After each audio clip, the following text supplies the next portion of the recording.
James Whitmore had everything the world told him he should want. At 51, he was the chief financial officer of a multinational corporation, with a net worth comfortably in the tens of millions. He lived in a penthouse suite overlooking the glittering skyline, drove an imported sports car that turned heads at every traffic light, and wore tailored suits that fit like armor. His life was polished, seamless, enviable from the outside. And yet, for all the marble floors and fine wines, he carried an emptiness with him like an invisible briefcase, always at his side, always weighing him down. Loneliness had a way of creeping in during quiet moments. Boardrooms buzzed with voices and figures, but the conversations always ended with numbers, never with warmth. At home, silence echoed against high ceilings. He could hear the hum of the refrigerator more clearly than he could recall the sound of someone calling his name. His colleagues admired him, his subordinates feared him, but no one really knew him. He had long ago convinced himself that this was simply the price of success. That night, a Tuesday in early winter, James found himself doing something unusual, walking into a grocery store on his own. Normally, assistants took care of errands like this, stocking his fridge with neatly arranged produce and bottled water. But the solitude had pressed too heavily on him that evening, and he decided to step outside, breathe air that wasn't filtered through tinted glass, and browse ordinary aisles like everyone else. He told himself it was to pick up a few things. In truth, he wanted to feel human again, even for just a little while. The store was warm and smelled faintly of baked bread and laundry detergent. He moved slowly, almost aimlessly, pushing a cart with only a carton of eggs and a loaf of sourdough. He noticed the small details. A child tugging at his father's coat near the cereal aisle, an elderly couple arguing gently over which tea to buy, a teenager stocking shelves with earbuds tucked beneath his hair. James watched them with quiet curiosity, as though he were an outsider observing a world he had long forgotten how to belong to. Then, as he stood in line at the checkout, he saw her. The woman ahead of him was young, perhaps in her late 20s. Her coat was too thin for the weather, and strands of dark hair clung to her face where the wind had caught them. She balanced a tired-looking infant on her shoulder, gently bouncing him while trying to keep her composure. The child made soft, restless noises, and James noticed the baby's cheeks were flushed, as though hunger or fatigue weighed on him too. On the conveyor belt, the woman placed a few modest items: a carton of milk, a small pack of diapers, some rice, a jar of peanut butter, and, last of all, a can of baby formula. She dug into her purse as the cashier rang them up, her hands trembling slightly as though every coin mattered. "Your total is $42.87, the cashier said politely. The woman froze. She counted her bills once, then again, and then her face fell. "I'm sorry," she whispered, voice breaking. I don't think I have enough." She pulled out a handful of coins, adding them desperately to the counter. Still, it wasn't enough. Her eyes flicked to the baby formula, and James could see the decision forming in her mind like a knife cutting into her. With a weak smile meant to disguise her devastation, she pushed the formula back across the counter. "Just these, then," she said, her voice barely audible. The cashier hesitated, clearly sympathetic, but nodded and began to bag the smaller pile of items. James stood there, frozen, his chest tightening in a way he hadn't expected. He had witnessed countless negotiations and business losses, but never had he seen defeat so quietly devastating. The look in the woman's eyes was not just embarrassment, it was heartbreak, the helplessness of a mother unable to provide for her child. Something inside him cracked. James had spent his career thinking in terms of margins, profits, and cost-cutting. But in that instant, the abstract language of money collapsed into something tangible, raw, and painfully real. Here was a mother forced to choose between survival and her baby's nourishment. He realized, almost with shame, that the amount she lacked was less than what he tipped his driver for bringing him coffee. He stepped forward before his mind could talk him out of it. "Excuse me," he said softly. His voice, usually commanding in conference rooms, felt uncertain here. "Please, add the formula back. I'll cover it." The woman turned, startled. Her eyes, dark, tired, but still carrying a glimmer of fight, locked onto his. For a moment, pride flared in her expression, as though she wanted to refuse. But then her gaze shifted to her baby, who whimpered against her shoulder, and she swallowed hard. "I can't let you do that," she said, though her voice wavered. James offered the faintest smile. "It's already done," he replied, handing his card to the cashier. "Consider it a small favor, from one stranger to another." The cashier nodded quickly, relieved, and scanned the formula again.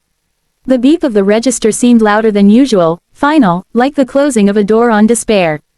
The woman's lips trembled, and tears gathered at the corners of her eyes. "Thank you," she whispered, hugging the can of formula as if it were gold. "You don't know what this means to me." James felt something shift inside him, an unfamiliar warmth that spread deeper than any luxury ever had. For years, he had chased the next deal, the next zero added to his wealth, believing that was what mattered. But in this moment, standing in an ordinary grocery store beside a young mother and her hungry child, he realized he had stumbled upon a different kind of wealth. One that wasn't measured in millions but in meaning. As she gathered her bags, balancing them awkwardly while cradling her baby, James found himself speaking again. "What's his name?" She blinked at him, surprised by the question. "Ethan," she said softly, kissing the baby's forehead. "Ethan," James repeated, as though committing it to memory. He watched her leave, her shoulders still tense but her steps a little lighter. And for the first time in years, James felt something stir in his chest, a spark of connection, a reminder that beyond his spreadsheets and statements, there were lives being lived, struggles being fought, and moments where kindness could change everything.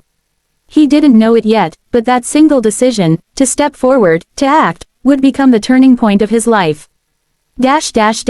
For days afterward, James couldn't shake the image of the young woman from his mind, the way her hands trembled as she gave up the formula, the resigned smile that masked her heartbreak, the tiny whimper of her baby boy. He had attended countless high-stakes negotiations, flown first class across continents, and watched billions pass through balance sheets like tides. Yet nothing had gripped his thoughts as fiercely as that brief encounter in a neighborhood grocery store. In his penthouse that evening, James poured himself a glass of wine and sat near the floor-to-ceiling windows. The city below pulsed with lights, cars, and noise, but he felt more detached than ever. His reflection in the glass looked tired, hollow, as if success had carved out pieces of him rather than completing him. For the first time in years, he admitted something to himself. Money had brought him comfort, but it had never brought him purpose. 2 days later, he returned to the same grocery store, almost without meaning to. He hoped, foolishly, that he might see her again, the young mother with fire in her eyes and a baby named Ethan. Instead, he wandered the aisles aimlessly, noticing more now: parents calculating prices with weary expressions, workers in uniforms scanning shelves with robotic speed, children trailing behind carts with hungry stares at snacks they knew they couldn't ask for.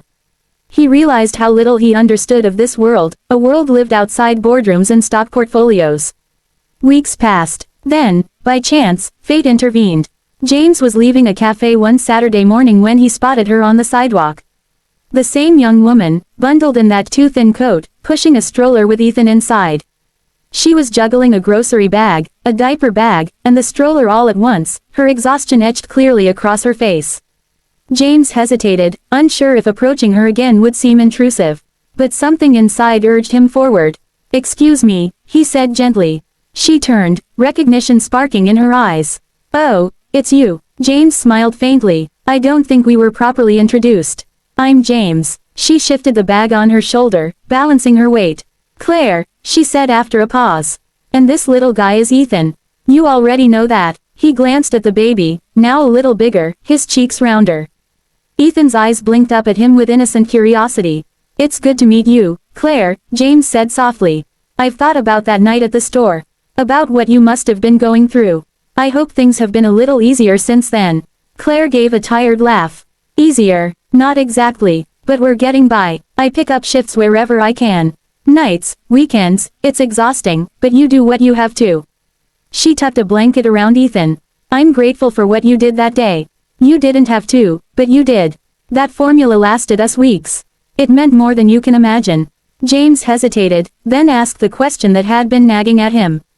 "Do you have help? Family? Anyone supporting you?" She shook her head. "Not really. My parents are gone. His father, well, let's just say he didn't want to stick around once responsibility showed up."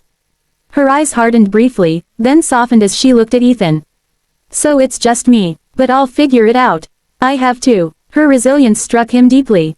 He saw in her something he had long forgotten existed, strength that didn't come from wealth, but from love, raw and unbreakable. Over the next hour, they sat on a park bench nearby, talking. James listened more than he spoke, something unusual for him. Claire shared bits of her story, The dead-end jobs, the sleepless nights, the constant balancing act between rent, food, and childcare. She never once asked for pity. She wasn't looking for handouts. She simply wanted to give her son a chance. As they parted, James found himself blurting out words he hadn't planned. "Claire, would you let me help? Not just one time, like at the store. But, more than that. I have the means. I want to make a difference." She froze, eyes narrowing. "Are you offering me charity?" "No," James said quickly, shaking his head. "Not charity. An opportunity. A chance for you, and for others like you, to breathe. To not have to choose between groceries and diapers." Claire studied him for a long moment, searching his face for hidden motives. But all she saw was sincerity. Finally, she nodded, though cautiously. "If you mean that, then yes. Not for me alone, but if you really want to help others too." That night, James couldn't sleep. Ideas spun through his mind, faster than numbers in a spreadsheet. He thought about the billions his company moved across borders, about the bonuses and dividends that enriched shareholders while so many struggled at the ground level. He had the resources, the connections, and the power to change something, if he dared to step outside the narrow role he had built for himself. And so he did. Within weeks, James began quietly funding a community initiative, a program that provided free formula, diapers, and childcare vouchers for single mothers in need. He called it Project Ethan, after the little boy who had unknowingly cracked open his heart. At first, it was small, operating out of a modest community center. But word spread quickly, and soon lines formed around the block. Mothers came, not just for supplies, but for hope, for a sense that they weren't forgotten. James visited often, dressed simply, blending in. He shook hands, listened to stories, and held babies who reached out with tiny hands. Every time, he thought of Claire and Ethan, the spark that had ignited it all. And every time, he felt the loneliness inside him lessen, replaced by something fuller, something alive. One afternoon, Claire approached him at the center, Ethan toddling beside her now, learning to walk. "You've done something incredible here," she said softly. "You've changed lives, mine included." James looked down at Ethan, who laughed as he stumbled and clutched his mother's hand. "No," James said, shaking his head with a small smile. "You too changed mine." For the first time in decades, James Whitmore understood what it meant to be rich, not in dollars or shares, but in connection, in purpose, in love that extended beyond himself. He had spent years building a fortress of wealth around his loneliness, but a single act of kindness had torn it down, brick by brick, until the world could come in again. And as he stood in that bustling center, surrounded by laughter and gratitude, James knew with absolute certainty that this was the legacy he wanted to leave, not profits on paper, but lives uplifted, families saved, futures given a chance. The lonely CFO was lonely no more.